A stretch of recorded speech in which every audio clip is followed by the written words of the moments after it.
하나님은 누구시냐? 페리코레시스다. 함께 사랑의 운동을 하면서 사랑의 춤을 추고 계시는 분이시다. 성령은 누구시냐? 하나님의 예언의 영이다. 예언의 영. 하나님을 계시한다.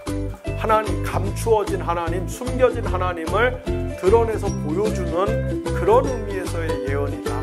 임재와 현존을 우리에게 드러내는 그러한 일을 하시는 하나님의 영이시다.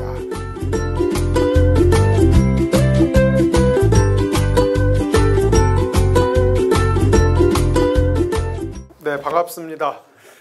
3주에 걸쳐서 성령론 강의에 참여를 해주셔서 감사를 드리고, 지난 2주에 비해서 오늘은 또 일기가 9주인데, 굳은 날씨에도 불구하고 또 자리를 채워주셔서 감사합니다. 오늘도 거의 3시간 하지 않을까 생각을 하고, 3시간에 과연 끝날 수 있을까? 사실 굉장히 방대한 내용들을 오늘 다룰 것이고,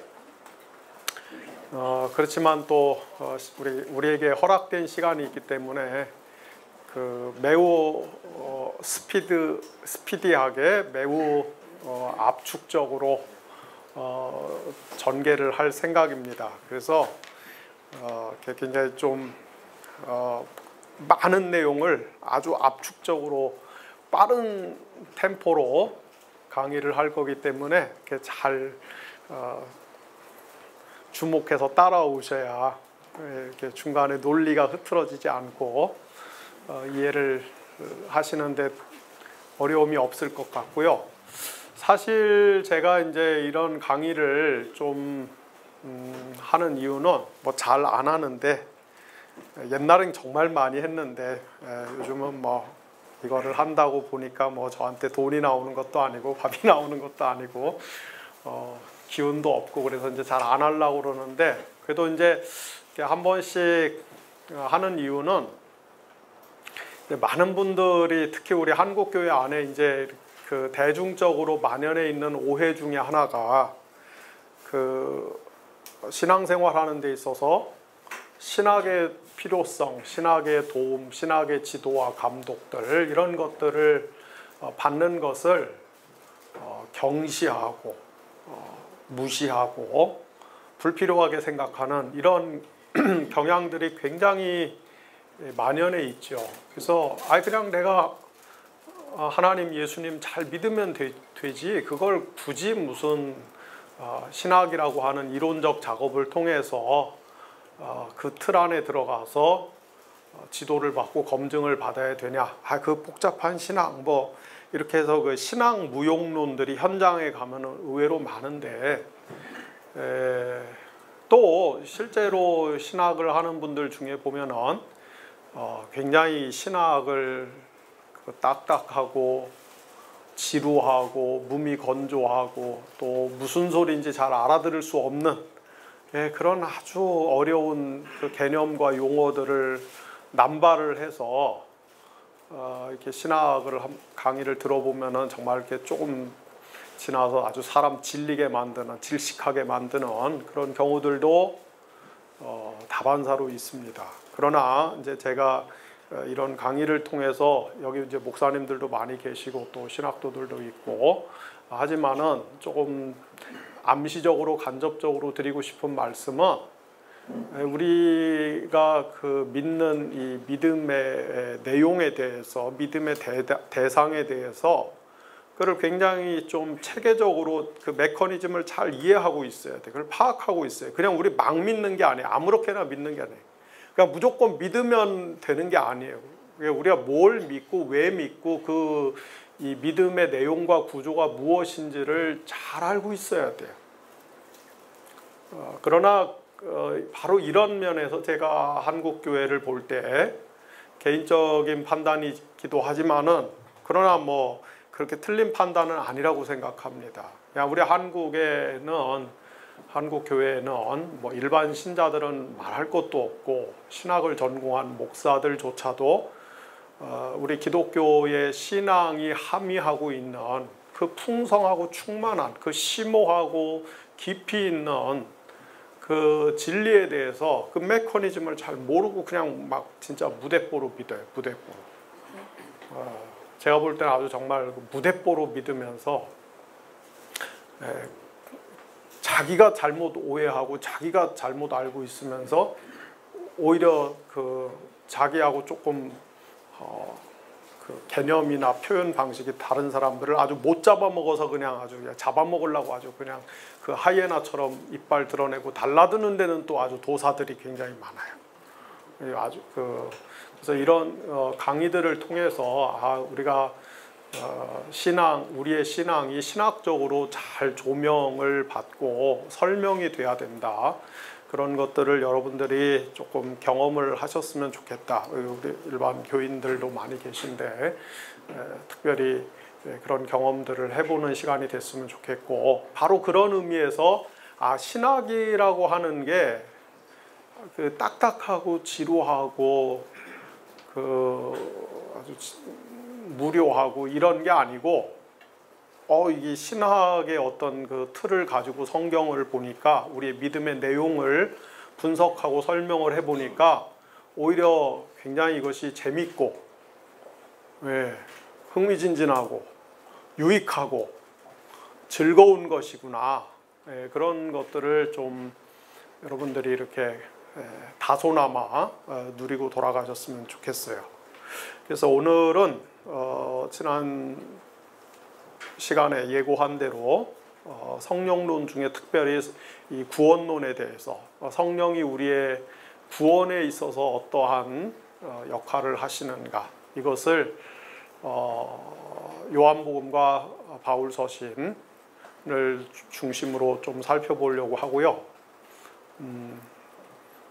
요한복음에서 시간을 꽤 잡아먹을 가능성이 있기 때문에 바울서신도 다뤄야 될 것들이 아주 많지만 바울서신을 막 하다 보면은 이따 시계를 보면서 시간에 쫓겨서 막 날아가지 않을까 그런 생각이 드는데, 어쨌든 그래도 좀 핵심적인 것은 다 말씀을 좀 드렸으면 좋겠다 생각을 합니다. 그래서 오늘 강의를 시작하면서 우리가 지난 2주에 걸쳐서 공부했던 것들을 이렇게 다시 한번 복습하고 요약해 가면서 그 바탕 위에서 그 오늘 강의로 이렇게 좀 자연스럽게 넘어갔으면 좋겠습니다. 저는 이렇게 느끼실 수도 있겠지만 저에 대해서 잘 모르면서 자꾸 나를 아는 척 하는데, 여러분들이 나를 몰라요. 그죠? 여러분들이 저를 아는 건 그냥 페이스북에서 글 몇 개 좀 보는 거하고 이렇게 어쩌다 우연히 만나서 우리가 이렇게 옷깃만 스쳐가는 정도지 잘 모릅니다. 근데 자꾸 이런 정도의 만남, 아카데미에 오셔서 저하고 한두 번씩 이렇게 그 얼굴 인사하고 지나가는 그 정도 만남을 갖고 밖에 나가서 저를 굉장히 잘하는 것처럼 얘기하시는 분들이 가끔 있어요. 근데 잘 모르죠. 근데 대충 여러분들이 저를 보셔도 알겠지만은 저는 기질적으로 굉장히 논리적인 성향이 강한 사람입니다. 그래서 말을 할 때는 좀 두서없이 하지만은 글을 쓸 때든지 뭔가를 이렇게 할 때는 제 스스로가 어떤 논리에 의해서 설득이 안 되면은 잘 움직이지가 않는 그런 스타일이에요. 지금은 제가 목회를 안 하니까 설교를 정기적으로 안 하지만은 목회를 할 때는 그래서 설교도 사실 굉장히 논리정연하게 그렇게 설교를 하고 뭐든지 이렇게 논리가 돼야 마음이 편하고 안심이 되고 그런 스타일입니다. 뒤집어서 얘기하면은 저는 누가 설교를 한다든지 강의를 한다든지 이럴 때 논리적이지 않게 얘기하면은 막 짜증이 나요. 네, 짜증이 나요. 그래서 세간에 굉장히 유명한 목사님들, 많이 알려진 목사님들, 교회를 크게 일군 목사님들 중에도 제가 이렇게 설교를 들어보면은 정말 짜증이 나는 분들이 많아요. 말이 안 돼. 내가 들어볼 때는 논리가 하나도 안 맞아. 예. 앞에서 한 얘기하고 중간하고 이렇게 이야기의 흐름, 글의 흐름, 말과 글의 흐름이 넘어가면서 자꾸 모순이 되고 충돌이 되고 막 뜨는데, 예, 그 건너뛰고 있는데, 근데 왜 사람들이 거기에 막 은혜를 받고 좋아하는지 모르겠어요. 예, 저는 뭐 아주 그런 그 질색입니다. 그래서 사실은 이 그 뭐 저 앞에 책 3권 그냥 이렇게 진열해 놨지만은 여기에는 없지만은 제가 이제 마케팅을 좀 하자면은 저희 출판사에서 나온 그 책 중에 고든 디피라고 하는 유명한 신학자가 쓴 성령이라고 하는 책이 있어요. 이렇게 800페이지짜리 2권. 예. 그런 책을 팔아야 되는데 그냥 우리 직원들이 저렇게 그 마진도 별로 없는 책을 갖다 놔갖고, 네. 근데 이제 이런 그런 뭐 그 책을 포함해서 등등 뭐 성령론에 관한 책들이 많은데, 사실 제가 볼 때 굉장히 훌륭한 신학자들이 썼지만은 제가 보는 견지에서는 그 논리적으로 너무 이렇게 그 건너뛰거나 산만한 부분들도 없지 않아 있다. 그래서 독자로서 여러분들이 혼자 저런 책을 읽을 때는 사실은 그 논리가 딱딱 이렇게 그 명확하게 안 떨어지는 그런 책을 읽는 것을, 그런 불편함을 제가 덜어드리려고 강의를 하는 겁니다. 그래서 진짜 엑기스만 뽑아서 저 신학을 이제 어느 정도 이렇게 단계에 오른 사람들끼리, 소위 말해서 이제 내공이 어느 정도 되는 사람들끼리 보면은 서로 이제 그 장점도 보이지만 약점도 보이죠. 그래서 틀린 것도 있고 또 꼭 해야 될 말을 빼먹고 넘어가는 것도 있고, 이제 뭐 한 신학을 한 20년 안짝에서 이렇게 한 사람들 눈에는 그런 게 잘 안 보여요. 그래서 그냥 저런 훌륭한 대가가 쓴 책들 보면은 그 틀린 이야기인데, 그릇된 이야기인데도 그냥 거기 빨려 들어가서 이게 진짜인 줄 알고, 그걸 너무 신봉하고 그런 경우들이 있습니다. 그래서 이제 저희 같은 사람들이 필요한 거죠.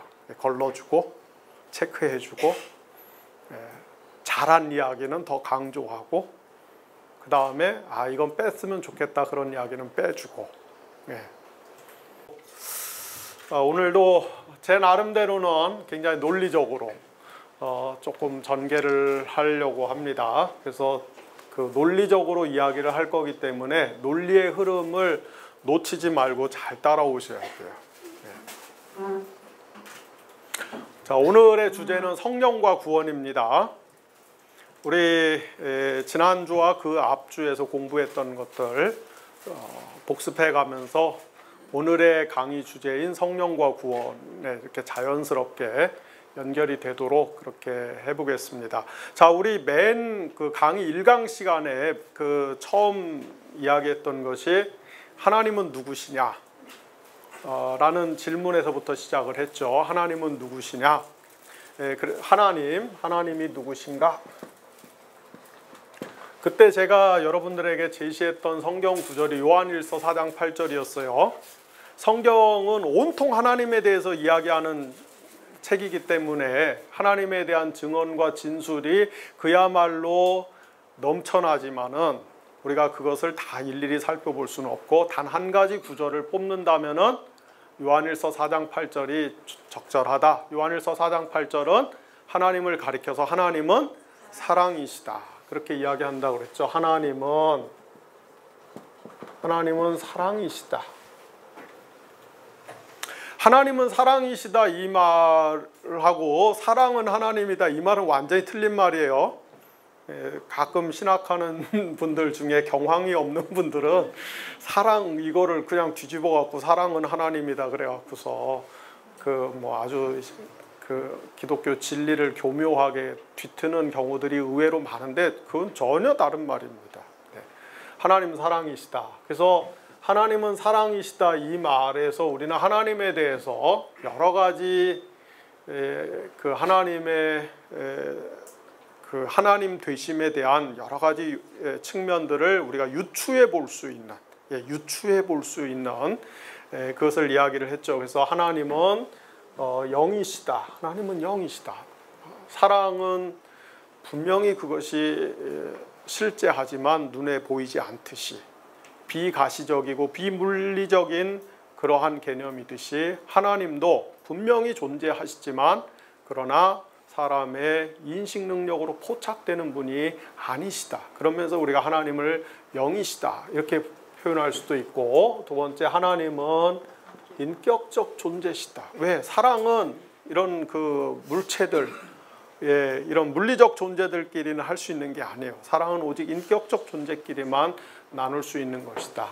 세 번째로 하나님은 단수가 아니라 혼자가 아니라 복수로 존재하시는 분이시다. 왜? 사랑은 혼자 할 수 있는 게 아니거든요. 사랑은 반드시 사랑을 주고받는 당사자, 복수의 존재, 사랑하는 자와 사랑을 받는 자가 있어야 된다. 네 번째로 하나님은 사랑이시다. 이 말은 하나님의 진짜 본질, 참 본질이 바로 사랑이다. 하나님의 본질 자체가, 하나님의 참 자아 본질 자체가 사랑이시다. 그래서 제가 늘 즐겨 쓰는 그림으로 하면은 이렇게 다이아몬드 좋아하시죠? 네. 다이아몬드 얘는 여러 면이 있어요. 그죠? 마찬가지로 우리가 하나님을 다이아몬드에 표현한다면 하나님의 속성과 성품의 핵심 본질에는 사랑이 있고, 그 사랑이 하나님의 의로도 나타나고 하나님의 자비로도 나타나고 하나님의 오래 참으심으로도 나타나고 하나님의 어떤 능력으로도 나타나고 심지어 하나님의 심판으로도 나타나고, 하나님이 누군가를 정죄하고 심판하시는 것도 그를 미워서 하시는 것이 아니라 사랑하시고 안타까우시고 긍휼히 여기기 때문에 하시는 것이다. 그래서 심지어 지옥도 하나님의 사랑의 빛이 도달하는 곳이에요. 다만 하나님의 사랑이 매우 부정적으로 나타나고 있는 곳이 바로 지옥인 것이죠. 우리가 이렇게 대충 하나님은 사랑이시다 이 말씀을 통해서 하나님의 속성, 하나님의 됨됨이를 이런 식으로 유추를 해볼 수 있습니다. 자, 그래서 이거를 한마디로 요약하면은 하나님은 누구시냐? 하나님은 삼위일체로, 그렇죠? 삼위일체로 존재하시는 사랑의 본질을 가지신 분이시다. 이분이 바로 하나님이시다. 그래서 우리가 하나님은 성부, 성자, 성령 이렇게 삼위일체로 복수의 존재로 계시는 분이신데, 이 그 성부와 성자, 또 성부와 성령, 성자와 성령 이 세 분 하나님 사이에는 완전히 이 사랑의 관계로 맺어진 사랑의 본질로 충만하신 분들이다. 그래서 우리가 신학의 역사에서는 성부와 성자와 성령 하나님이 성부와 성자 사이에, 성부와 성령 사이에, 성자와 성령 사이에 서로 상대를 향해서 침투하고 또 상대를 환대하고 함께 사랑의 운동을 하면서 사랑의 춤을 추고 계시는 분이시다. 그거를 신학에서는 매우 전문적인 용어로 뭐라고 불러요? 페리코레시스다 이렇게 불러요. 페리코레시스. 하나님이, 세 분 하나님이 끊임없이 영원히 쉬지 않고 사랑의 운동 속에 사랑의 춤을 추면서 서로 침투하고 서로 환대하는 그런 그 운동 관계를 계속해서 영원부터 영원까지 가지신다. 그걸 우리가 페리코레시스다 이렇게 표현을 합니다. 이거를 요한복음 1장 1절에서는 어떻게 표현한다고 그랬어요? 성부와 성자 그리고 성령께서 서로 뭐를 마주보고 계시다? 얼굴을 마주보고 계시다. 태초에 말씀이 계시니라. 이 말씀이 하나님과 함께 하셨으니 이 말씀은 하나님이시라. 여기에서 그 함께라는 말은 얼굴을 마주보고 있다, 그런 뜻이에요. 프로스라고 하는 전치사, 성부와 성자가 성령께서 영원전부터 얼굴을 마주보고 계시는 사랑의 관계 속에 있는 하나님으로 삼위일체로 계신다. 제가 첫 시간에 말씀을 드렸죠. 우리 인간도 서로 좋아하고 사랑하면은 얼굴을 마주보고 삽니다. 사랑하면 사랑할수록, 좋아하면 좋아할수록 얼굴의 거리가 서로 더 가까워져요. 그런데 아주 보기 싫으면은, 얄밉고 미우면은 뭐 안 봅니까? 얼굴 안 봐요. 얼굴을 안 봐요. 여러분은 지금 저를 사랑하시기 때문에 계속 제 얼굴을 보고 계시는데, 저는 별로 마음이 동하지가 않았고 눈 내리깔고 강의하잖아요 지금. 이게 영원전에 계신 하나님의 존재 방식이고 운동 방식입니다. 그런데 하나님께서 어느 때에 하나님이 이 성부와 성자와 성령끼리 나누시는 사랑의 독특하고 친밀한 관계를 하나님 밖으로 표현하기로, 하나님끼리만 나누고 있던 이 사랑의 관계를 하나님 밖으로 확장을 시키기로 결정을 하셨어요. 위대한 결정을 하셨죠. 또는 현대신학자 중에 한 사람인 위르겐 몰트만의 표현을 빌어서 설명하면, 하나님은 무한히 광대하시고 무한히 편재하신 분이기 때문에 하나님 밖으로 뭔가를 확대한다는 것은 불가능하다라고 한다면은, 몰트만의 표현대로 하나님이 자기 안에 빈 공간을 만들어서, 침춤이라고 하는 빈 공간을 만들어서 하나님이 자기 안에 있는 공간에 이 하나님 성부와 성자와 성령 하나님의 영원한 사랑의 관계를 그 안에 구현하기로 하십니다. 우리는 사실 몰라요. 하나님이 자기 밖에 하셨는지 자기 안에 하셨는지 우리는 다 그냥 개념적으로 추론할 뿐이지 잘 모릅니다. 어쨌든 그러나 하나님이 성부와 성자와 성령끼리만 누리고 있던 이 사랑의 충만한 운동을 하나님이 아닌 대상에게도 쏟아붓기로 결정을 하셨는데, 그것이 바로 우리가 이야기하는 창조 사건이에요. 창조 사건. 그래서 이 하나님이 세계를 만드시고 이 사랑의 관계를 세계와 함께 나누기로 하시는, 하나님이 뭐 심심해서 뭐 할 일 없어서 뭐 하나님이 자기 능력 자랑하려고 세계를 만드신 것이 아니고, 하나님이 이 놀라운 그 하나님의 영원한 사랑을 쏟아 부어줄 대상으로서 세계를 만든 것입니다. 세계는 이 오늘날 우리가 말하는 우주, 이 물리적인 세계는 하나님의 사랑의 의지와 결단 속에서 탄생을 한 것이에요. 자, 그런데 이 하나님과 세계 사이에는 소위 말하는 무한한 질적 차이, 우리 신학에서 이야기하는 무한한 질적 차이라는 것이 존재해요. 이 하나님은 창조주이시고, 창조주, 그죠? 창조주. 이 세계는 피조물이에요. 창조주와 피조물 사이에는 이 도저히 넘어갈 수 없는 우주적 심연, 무한한 질적 차이가 있습니다. 그래서 이 세계는 자기 스스로의 독자적인 능력을 가지고는 하나님을 인식할 수가 없어요. 마치 개미가 우리 인간을 파악할 수 없듯이.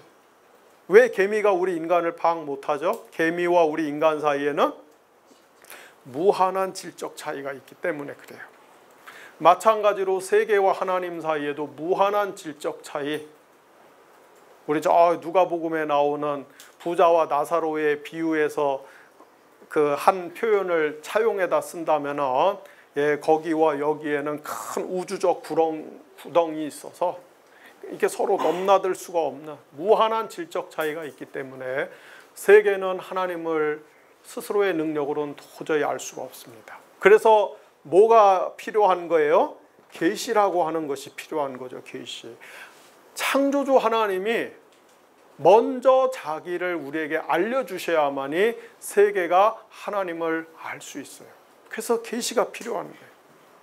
계시가 필연적으로 발생을 하는 것입니다. 자, 그런데 우리가 이 계시라고 하는 것은 성경의 메커니즘 속에서 항상 뭐를 발생시킨다, 뭐를 끌고 다닌다? 여러분 그냥 외우세요. 계시는 항상 구원을 발생을 시켜요. 계시라고 하는 것은 우리가 우리말로 표현하면 알미잖아요. 암. 하나님을 안다는 거예요. 하나님을 암. 우리가 하나님을 믿으려면 하나님을 알아야 믿죠. 뭐 알아야 면장도 해먹지. 알아야 믿지. 근데 하나님을 알지도 못하는데 어떻게 하나님을 믿을 수 있겠어요?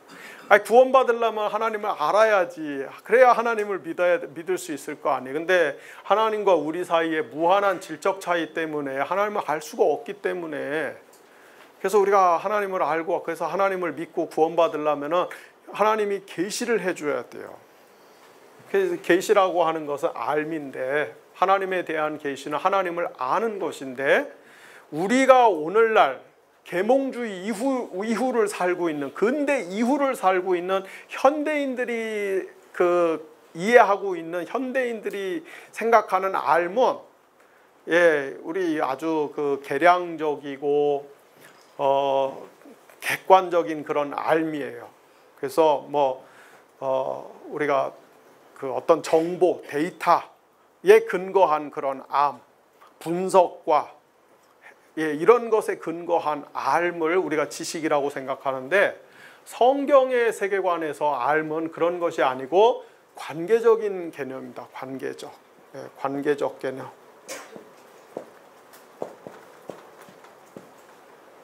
그래서 하나님이 자신을 우리에게 계시해 주셔서 우리가 하나님을 안다고 하는 것은 하나님과 독특한 관계가 형성된다고 하는 거예요. 하나님하고 관계.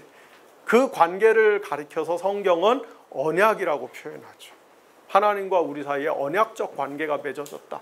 그래서 계시를 통해서 우리가 하나님을 알고 그 알을 통해서 하나님과 언약적 관계가 맺어졌다는 것은 뭐냐? 언약적 관계는 뭐예요? 아주 쉬워요. 하나님과 우리 나 사이에 독특한 관계, 특별한 관계가 맺어진 것인데, 그것은 우리 성경에서 언약의 공식이 뭐죠? 언약의 공식, 구약에서 나는 너희들의 하나님이 될 것이고 너희들은 나의 백성이 될 것이다. 신약적으로 표현하면 나는 너희들의 하나님이 될 것이고 너희들은 나의 자녀가 될 것이다. 요 독특한 관계, 부자 관계, 이게 언약이에요. 언약. 그래서 하나님은 우리의 하나님으로서 어떤 일들을, 어떤 역할을 우리를 위해서 수행하십니까? 하나님은 우리를 보호해 주시고, 그죠? 그 다음에 우리의 모든 길을 인도해 주시고, 우리의 필요들을 공급해 주시고, 우리들을 또 위로해 주시고, 우리들을 지도해 주시고 등등등등, 이런 역할을 하시겠다고, 자임하겠다고 자원하는 것이 바로 하나님 편에서의 언약적 관계, 언약적 의무예요. 의무.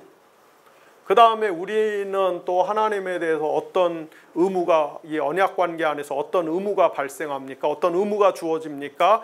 우리는 하나님을 경배하고, 그죠? 하나님께 늘 순종하고, 또 하나님께 우리의 필요들을 아뢰고 기도하고, 우리 하나님을 찬양하고 즐거워하고 등등등등, 하나님의 백성으로서, 피조물로서 창조주를 영화롭게 하고 높여드리는 이러한 관계, 이게 언약적 관계입니다. 그래서 하나님이 우리를 보호하고 인도하고 공급하고 위로하시는 이것들을 다 요약해서 한마디로 표현하면 뭐예요? 그게 구원이에요. 그게 구원.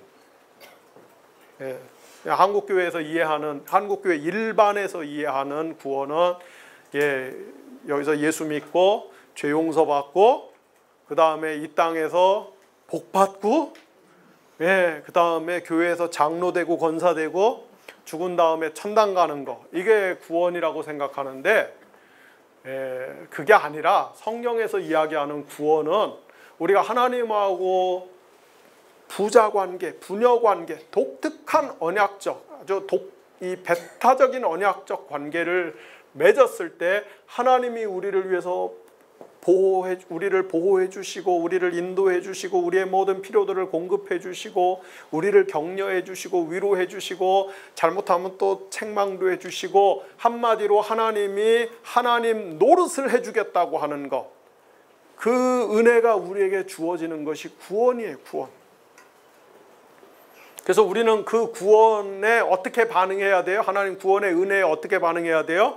우리 하나님 경배하고 늘 하나님 말씀을 묵상하며 그 말씀을 주야로 또 행하고, 하나님께 기도하고 찬송하고 하나님의 법도를 따라 살고, 이렇게 그럴 때 이 언약적 관계, 구원의 관계가 잘 유지되는 거예요. 잘 작동이 되는 거예요.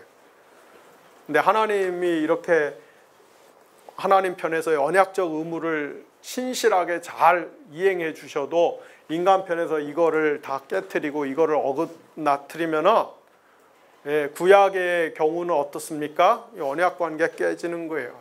그러면 이제 심판이 오는 것이고 바벨론의 포로로 가는 것이고 개망신을 당하고 그러는 겁니다. 신약에서도 사실은 똑같은 구조예요. 자꾸 한국 교회 안에 그 종교개혁 정신을 오해해서 값싼 구원을 개념을 유포해 갖고 그냥 믿기만 하면은 그 다음에는 뭐 이 언약적 의무, 언약적 법도를 실천하고 수행하지 않고 그냥 자기 마음대로 함부로 살아도 자기 구원에 아무 지장이 없을 것처럼 그렇게 생각하는 경향들이 현장에 가면 의외로 많이 있는데, 그렇지 않아요. 그건 성경의 이 구원의 메커니즘을 전혀 이해를 못해서 발생하는 문제입니다. 구약이나 신약이나 하나님의 구원의 메커니즘, 구원의 패러다임은 동등해요. 동일해요. 그래서 이렇게. 근데 이런 이 언약적 관계 속에서 이 우리에게 주어지는 구원이 결국은 시초에 어디서부터 시작된다고요? 이 계시에서 시작되는 거예요. 계시에서 하나님이 자기를 우리에게 알려주셨기 때문에 우리가 그 하나님을 알고 하나님을 우리의 창조주와 구원자로 우리가 인정하고 고백하고, 그래서 하나님하고 이 특별한 언약적 관계가 맺어지고, 그래서 그 구원이 하나님의 언약적 선물인 구원이 우리에게 선물로 주어지는 겁니다. 우리의 구원이 그래서 항상 계시에서 시작되는 게. 자, 그래서 계시는 항상 그 하나님에 대한 계시는 우리에게 구원을 가져다 준다. 가져다 준다. 이게 이제 우리가 지난 2주에 걸쳐서 배운 내용 중에 들어가 있는 거죠. 지난 2주 동안에 성령에 대해서 많은 것들을 우리가 살펴봤지만은 그 바탕에는, 밑바탕에는 이 이야기들이 있었습니다. 제가 여러분들을 이제 복습 차원에서 기억을 한번 되살리는 의미에서 다시 말씀을 드렸고요. 자, 우리가 이제 성령에 대해서 이야기할 때 제가 2주 동안 계속해서 여러분들한테 강조한 것이, 성령은 하나님의 어떤 영이셨다? 예언의 영이었다. 그죠? 이거를 우리가 꼭 기억하자고 그랬어요. 성령은 하나님의 예언의 영이다. 이것이 구약과 신약 성경에서 일관되게 보여주는 성령에 대한 정의예요. 성령은 누구시냐? 하나님의 예언의 영이다. 예언의 영. 이때 예언의 영이라고 하는 것, 예언이라고 하는 것은 제가 말씀드렸죠. 뭐 미래를 점지하고 미래를 맞추고 미래를 보고, 우리가 흔히 이야기하는 그런 장래 어떤 그 비밀을 찾아내서 그것을 우리가 해석하는 그런 의미에서 예언이 아니고, 이 예언은 하나님을 계시한다. 하나님, 감추어진 하나님, 숨겨진 하나님을 드러내서 보여주는 그런 의미에서의 예언이다. 그래서 성령을 가리켜서 하나님의 예언의 영이라고 하는 것은 성령께서 하나님을 계시하고 하나님의 임재와 현존을 우리에게 드러내는 그러한 일을 하시는 하나님의 영이시다. 그런 의미에서 성령은 하나님의 예언의 영이다. 이 하나님의 예언의 영으로서 성령께서는 구약과 신약 일관되게 당신의 백성들에게 굉장히 많은 선물을 줘요. 많은 선물. 우리가 흔히 말하는 은사라고 하는 것을 당신의 백성들에게 분여해 주십니다. 수여해 주십니다. 그래서 이 예언의 영인 성령께서 당신의 백성에게 주시는 그 은사들 가운데는 지혜도 있고, 그죠? 지식도 있고, 능력도 있고, 리더십도 있고, 예언도 있고, 방언도 있고, 방언 통변도 있고, 그 다음에 뭐 섬기는 거, 가르치는 것, 뭐 여러 가지 구제하는 것 등등등등 해서 굉장히 다양하고 풍성한 선물을 하나님의 백성들에게 주신다. 구약에서도 그렇고 신약에서도 그렇고. 그래서 야고보서 1장 27절에는 뭐라고 이야기한다고요? 저 위로부터, 빛들의 아버지로부터, 하나님을 가리키는 거죠. 빛들의 아버지로부터 온갖 좋은 선물들이 하나님의 백성들에게 주어진다. 빛들의 아버지가 갖고 계시는 그 온갖 좋은 선물들, 그것이 하나님의 자원이고 하나님의 신성의 충만함입니다. 빛들의 아버지가 갖고 계시는 이 신성의 충만함, 이 자원의 그 충만함을 하나님의 백성들에게 이런 다양한 형태와 양상으로 나눠주시는 분이 누굽니까? 하나님의 예언의 영이신 성령께서 주시는 거예요. 성령께서. 우리는 성령께서, 그 하나님의 예언의 영이신 성령께서 이렇게 굉장히 교회와 그 사람의 유익과 필요를 위해서 그 기쁘신 뜻을 따라서 주권적으로 굉장히 풍성하고 다양한 은사들을 나누어 주시는데, 우리는 이런 것들 중에서 주로 요거에 관심이 많죠. 요거에. 물론 이 관심이 나쁜 건 아니에요. 우리가 지난 시간에 그 은사 중지론이냐 지속론이냐 공부하면서도 살펴봤지만은, 바울이 고린도 전서 12장에서 14장, 거기가 이제 은사에 관해서 한 패러그래프를 이루고 있는 그 장인데, 바울이 고린도전서 12장 1절에서는 여러분들이 신령한 것에 대해서 모르기를 원치 않는다. 신령한 것에 대해서 반드시 알기를 원한다. 뭐뭐 하기를 원치 않는다. 뭐뭐 하기를 원한다. 이건 바울이 강조할 때 쓰는 바울의 아주 독특한 관용어법입니다. 그리고 저기 14장 맨 마지막 장에 가면은 여러분들이 더 이런 신령한 은사, 예언, 방언, 통변, 이런 신령한 은사를 사모해라. 이렇게 해요. 그래서 우리가 이런 거에 관심을 갖는 것은 이 사도적 가르침에 순종하는 거예요. 뭐 성경에 위반된 것이 아닙니다. 다만 지난 시간에도 말씀드렸듯이 모든 것을 어떻게 하라? 품위 있게 하고 질서 있게 하라, 이 말이에요. 품위 있고 질서 있게. 괜히 성령 받는다고 떼굴떼굴 굴러다니고 뭐 그 떼져서 떼를 지어서 넘어다니고 막 넘어지고 뭐 그런 거 하지 말고. 여러분, 예수 안 믿는 사람들이 그런 장면 보면은 입장을 바꿔놓고 생각해 보세요. 예수 믿고 성령 받는 데더니 갑자기 다 거품 물고 막 굴러다니고 그러면은 그런 종교에 여러분들이 귀의하고 싶은 마음이 들겠습니까? 그죠? 나 같아도 절대로 안 해요. 그런 아주 반사회적 종교, 그런 반인간적 종교에서 막 타도하고 제거해야 될 종교라고 생각하지, 그런 종교에 대해서 어떻게 매력을 느끼고 어떻게 호감을 갖고 그런 종교에 대해서 마음을 열겠습니까? 그러니까 우리가 성령을 받아서 우리의 그 하나님이 창세기 1장 26절에서 28절에서 그 인간을 그분의 형상으로 만들었을 때 그 하나님이 인간에게 의도하셨던 그 고상함, 그 고결함, 하나님을 닮은 특성들, 우리가 성령을 받아서 그걸 더 회복하고 개발하려고 목표를 정해야지. 예? 성령 받아갖고 자꾸 동물의 수준으로 내려가려고 그러면 안 돼요. 한국교회 성령 운동하는 사람들 자꾸 성령 받아서 동물의 수준으로 내려가려고 그래. 그냥 자꾸 뭐 눈 흰 자 내보내고 거품 물고 넘어지고 굴러다니고 뭐 이상한 소리 하고. 그게 그렇지 않아요.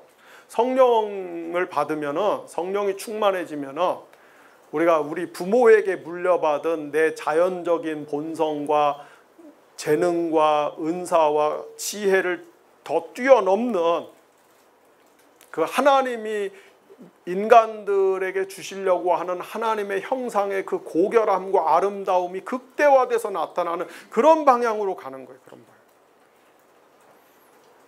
방향. 뭐 그 해석이 완전한 해석은 아니지만, 예를 들어서 마틴 로이드 존즈 목사님이 에베소서 그 5장을 설명하면서, 에베소서 5장에 보면은 술 취하지 마라, 이는 방탕한 것이니 성령의 충만함을 받아라, 이렇게 해서 그 술 취함과 성령의 취함을 서로 대조를 하잖아요. 왜 바울이 술 취함과 성령의 취함을 대조를 할까? 로이드 존즈 목사님의 해석에 의하면은, 술을 이빠이로 먹고 술을 취하면은, 그러면 뭐예요? 하나님이 우리에게 주신 인간됨의 그 고결함과 이런 능력이 감소되고 그것이 부패해요. 그래서 이게 맨정신으로 말 똑바로 하던 사람이 술이 이빠이로 들어가면 막 해가 엉키고 말에 두서가 없어지고, 술 잔뜩 먹으면은 필름이 끊어지고, 동물의 수준에 내려가서 행동을 하는 거예요. 그러나 성령이 충만하면 여러분들 부모님께 IQ 90밖에 못 물려받았는데 성령이 충만하면은 내가 보기엔 120까지는 갈 수 있을 것 같아요. 성령이 충만하면 우리가 이 윤리성, 도덕성, 그다음에 이 통찰력, 삶의 지혜, 이런 것들, 예술적인 능력들, 이런 것들이 우리 자연적으로 갖고 있는 것보다 더 개발이 되고 더 그것들이 발현이 돼요. 이게 원래 하나님의 형상으로 사람을 만드셨던 그 애초의 모습에 더 우리가 근접해서 가는 겁니다. 로이드 존즈는 그래서 에베소 5장의 이 성령과 술 취함을 그렇게 대조를 해서 설명하는데, 제가 보기에는 꽤 일리가 있는, 완벽한 유일한 정답은 해석은 아니겠지만은 꽤 일리가 있는 그런 것 중에 하나입니다. 그래서 하나님의 성령, 예언의 영으로서 하나님의 성령은 이런 하나님께 속한 온갖 좋은 것들을 우리에게 선물로 주셔서, 우리가 성령을 받기 전에는 이런 것들이 없거나 부족하거나 훼손되어 있으니까 부분적으로 기능하지만, 성령을 통해서 이런 선물들을 받으면은 이런 성령의 이런 은사들이 우리를 업그레이드 해줘 갖고 우리가 하나님께 받은 사명을 수행하는 데 있어서 훨씬 더 유능하게 효과적으로 덕 있게 할 수 있도록 해주신다, 이 말입니다. 네. 자, 그런데 아까도 말씀드렸듯이 하나님의 성령께서 이런 온갖 좋은 것들을 주시는데, 구약에서는 어떻게 나타났어요? 굉장히 부분적으로, 파편적으로, 간헐적으로, 그림자와 같이 나타났어요. 그러나 요엘 선지자가 요엘서 2장 28절 이하에서 예언했듯이 마지막 날에는 신학적으로 언제부터 언제까지다? 예수님의 초림부터 재림까지다. 예수님의 초림부터 재림까지 마지막 날. 그러니까 한마디로 신약시대, 교회시대에는 하나님께서 어떻게 약속하셨습니까? 내가 내 영을 내 백성들에게 부어주리니. 자녀들은 예언할 것이요, 청년들은 환상을 보고, 나이가 들은 사람들은 꿈을 꾸고. 하나님이 당신의 백성들에게 이런 모든 좋은 하나님에게 속한 신성의 자원들을 이렇게 찔끔찔끔 주는 게 아니라 오늘 점심에 막 그 저 장대비 쏟아졌듯이. 네. 안 맞아 보셨어요? 네. 저는 밥 먹으러 갈 때 우산 안 가지고 나갔다가 밥 먹고 나왔더니 세상에 비가 얼마나 쏟아지는지. 네. 그렇게 부어주듯이, 폭우처럼, 장맛비처럼 부어주듯이. 그래서 신약시대에는 충만하고 풍성하게 주시기로 하나님께서 선언적으로 약속을 하셨어요. 네. 이것이 이제 우리가 공부한 거죠. 자, 그런데 하나님, 성령은 가장 본질적으로 어떤 영이시다? 하나님의 예언의 영으로서 하나님을 우리에게 계시하고 하나님의 임재와 현존을 우리에게 드러내시는 하나님의 구원의 영이시다. 구원의 영. 그래서 하나님을 계시하는 하나님의 구원의 영으로서의 성령을 이제 우리가 오늘 열심히 이제 달려보려고 해요. 그 성령에 대해서 달려보려고 합니다.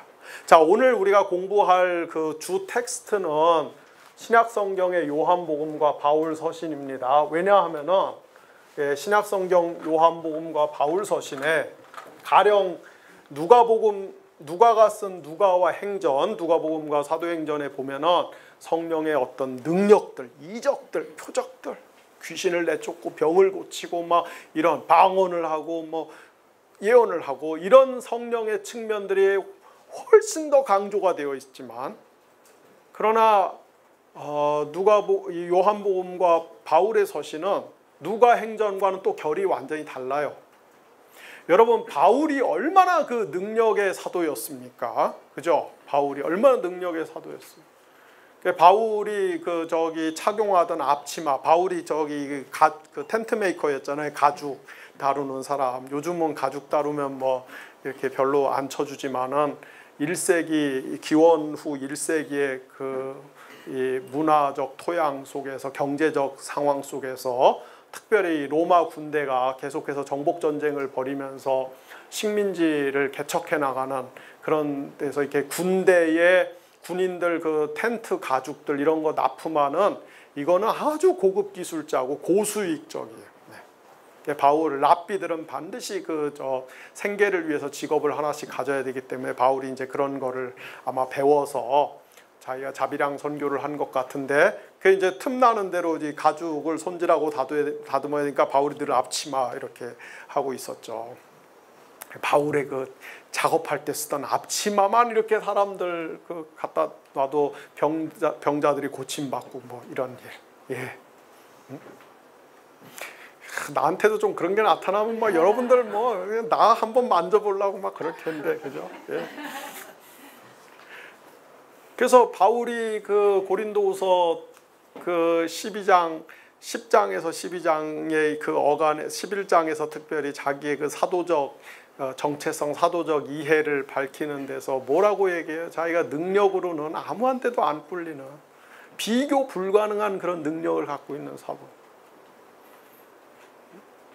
근데 우리가 바울 서신을 보면은 바울이 누가복음과 사도행전, 특별히 사도행전에서 그 누가가 그렇게 열렬하게 소개하는 그런 성령의 아주 기적적인, 이적적인 표적들 바울 서신에 거의 나타나지 않아요. 그렇죠? 오히려 바울은 내가 다른 사도들보다 능력이 훨씬 많고 깨달은 것이 훨씬 많고 계시에 대한 체험이 훨씬 많지만은, 그러나 내가 정말 자랑할 것은 내가 다른 사도들보다 훨씬 더 고생을 많이 하고 고난을 많이 당하고 많은 고문을 당하고 죽을 뻔도 여러 번 하고 굶기도 많이 굶고 추위에 떨기도 많이 떨고. 근데 이 고린도후서 11장과 데살로니가 전서 2장 4절인가요 5절, 거기 보면 바울의 고난의 목록들, 사도적 고난의 목록들에서 굉장히 재밌는 것이, 바울이 자기가 고난당한 이 목록을 제시할 때 꼭 빼놓지 않는 것이 그 잠 못 자는 거를 얘기를 해요. 바울이 잠 못 자. 내가 예수님을 위해서 이 사도로서 살면서 내가 잠을 못 잤다. 여러분, 잠을 못 자면 정말 그게 고통스럽죠. 예. 바울이 왜 잠 못 잤겠어요? 낮에는 일하고 밤에는 복음을 전하였기 때문에 바울에게 평생의 그 잠 부족, 수면 부족에 시달린, 그래서 자기가 그 고난의 목록에 보면 잠 못 잔 게 늘 나와요. 그러니까 바울은 그런 걸 자랑해요. 그런 거. 뭐 병 낫고 귀신 나가고 뭐 이런 거, 바울처럼 대단한 사람이 없는데 바울은 그런 거에 입 싹 씻고, 예, 오히려 자기가 고난 당한 거. 고린도후서 12장에서도 예, 바울 3층 천에 갔다 왔지만 그걸 자랑하는 게 아니라 자기에게 있는 가시를 자랑해요. 가시를.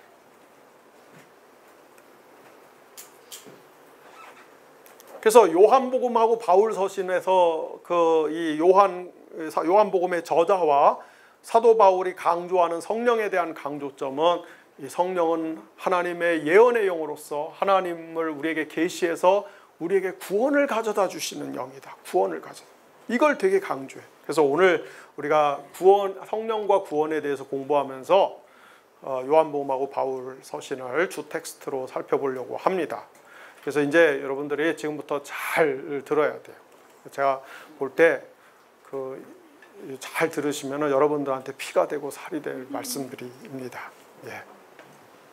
자, 우리 먼저 요한복음 공부할 건데, 그 요한복음 공부하기 전에 제가 여러분들에게 요한복음이 어떤 복음서인지 요한복음의 구조를 간단하게 좀 설명을 해드리고 요한복음을 말씀을 드리려고 합니다. 그래서 제가 몇 가지 설명을 드릴 테니까 잘 보시면, 요한복음이 이런 목적으로 쓰여져서 이렇게 구성이 되어 있는 책이구나. 여러분들이 머릿속에 넣어놓으셔야 그 다음에 이제 제가 설명하는 것들이 조금 잘 이해가 되실 거예요.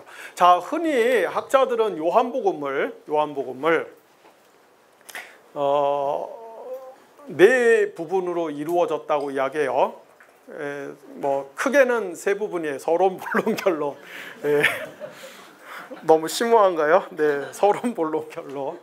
요한복음 서론, 본론, 결론으로 이루어졌어요. 그래서 요한복음 서론 1장이 서론이고요. 1장이 서론이고, 본론은 2장에서 20장까지가 본론이고, 결론은 요한복음 전부 몇 장으로 되어 있죠? 21장으로 되어 있어요. 그래서 21장이 결론입니다. 요한복음 본론은 두 부분으로 이루어져요. 그래서 하나는 2장에서 12장. 여기를 우리 학자들은 표적들의 책이라고 그래요. 표적. 여기 이제 기적들이 많이 나와요. 그래서 우리가 표적들의 책이라고 부르는데, 이게 2장에서 12장까지가 표적들의 책이고, 그리고 13장에서 20장까지는 예수님의 순환, 십자가의 죽음과 부활을 집중적으로 특별히 예수님의 순환을 집중적으로 취급을 합니다. 그래서 13장에서 20장을 순환과 영광의 책이다, 이렇게 불러요. 네, 요한복음 이렇게 구성이 되어 있습니다. 자, 요한복음 서론에 보면은, 요한복음 1장 서론에 보면은 이렇게 시작하죠. 태초에 말씀이 계시니라. 그래서 요한복음은 이렇게 태초에, 1장 1절에 태초에 이렇게 시작해요. 그 다음에 이제 요한복음 저 맨 끝에 가서 베드로가 배신 깠다가 다시 예수님 갈릴리 해변에서 만나갖고 예수님이 네가 나를 사랑하느냐 세 번이나 물어보니까 막 베드로가 근심하고, 예수님이 네가 나를 위해서 이제 저기 고난을 당하고 죽을 것이다. 그러니까 베드로가 옆에 있는 사도 요한을 가리키면서 쟤는 어떻게 죽을 겁니까? 그랬더니 예수님 뭐라고 그래요? 내가 다시 올 때까지 요한을 살려놓는다 해도 네가 뭔 참견이냐? 너는 네 거나 신경 써라 그래요. 거기 보면은 내가 다시 올 때까지. 언제예요? 재림. 예, 이게 21장 20절인가? 뭐 하여튼 제가 오늘 제시하는 성경 구절은 플러스 마이너스 1, 2를 하시면 돼요. 예, 내가 다시 올 때까지. 그를 22절인가요? 하여튼 뭐 할 때까지. 그래서 요한복음은 태초부터 종말까지 어떻게 보면 영원부터 영원까지를 다 포괄하고 있는 말씀이에요. 이 그 스펙트럼이 장엄한 성경입니다. 요한복음을 기록한 목적이 요한복음 1장에 여러 차례 소개가 돼요. 요한복음 1장의 서론에서 왜 이 요한복음을 쓰느냐? 그 이유는 딱 하나다. 예수님이 하나님의 독특한 아들로서 우리를 위한 구원자라는 것을 여러분들에게 보여주기 위함이다. 우리가 그 예수님 독생자 그러는데 이 독종자, 독특한 종류의 아들. 여러분, 성경에는 하나님의 아들들이 많이 등장합니다. 구약에서 이스라엘 백성들이 하나님의 아들로 소개가 돼요. 천사들도 하나님의 아들이라고 불려요. 이스라엘의 왕들도 하나님의 아들이라고 불려요. 신약에서는 우리 믿는 자들도 하나님의 아들 혹은 딸로서, 딸 아들로서 이렇게 불립니다. 그러나 예수님은 그런 의미에서의 하나님의 아들이 아니고 독특한 종류의 아들, 유일한 아들, 삼위일체적 관계 속에 있는 아들로서의 성자십니다. 그래서 우리가 예수님을 하나님의 아들이다 이렇게 부르는 이유는 제가 지난 시간에 설명했죠. 예수님이 하나님을 우리에게 계시해 주시는 분이다. 계시해 주는. 왜 우리 이렇게 자식들 보면은 부모하고 생긴 게 비슷하니까 부모가 누군지 알듯이 그 보이지 않는 그 하나님을 예수님이 육신으로 이 땅에 오셔서 하나님을 우리에게 계시해 줬기 때문에 우리가 하나님을 알 수 있는 거예요. 그래서 예수님을 하나님의 아들이라고 부르는 것은 하나님의 계시의 전달자라는 의미예요. 하나님의 계시를 가지고 인간의 몸을 입고 이 땅에 오신 분이라는 의미예요. 그래서 예수님을 하나님의 아들이라고 부르고 구원자라고 부르는 거예요. 그 기본적인 걸 모르니까 사람들이 저 기독교에 대해서 히히덕거리고 조롱하면서 하는 말이, 야 그럼 그 예수님 엄마는 어딨냐 막 이런 얘기하고, 그죠? 그러네. 예수님 그런 우리 인간적인 의미에서 쓰는 하나님의 아들이 아니라 독특한 종류의 아들로, 그 독특한 종류의 아들이신 예수님이 우리를 위한 구원자라는 걸 보여주기 위해서 요한복음을 썼다고 그래요. 예.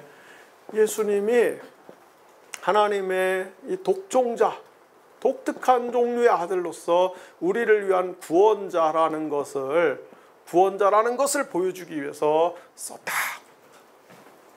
그래서 여러분 저기 요한복음 이제 여기 본론의 맨 마지막에서 결론으로 넘어가는 20장 30절에 보면은 요한복음 이거 다 쓰고 나서 20장 30절에 본론 마무리하면서 뭐라고 얘기하는 줄 아세요? 내가 이것을 여러분들에게 쓴 것은, 너희에게 쓴 것은 예수님이 하나님의 독특한 종류의 아들로서 우리를 위한 구원자라는 것을 보여주기 위해서 썼다. 야, 이렇게까지 다 썼는데 예수님이 하나님의 독특한 아들로서 계시자로서 우리를 위한 구원자라는 거 이래도 못 믿을 거냐? 그렇게 얘기를 해요.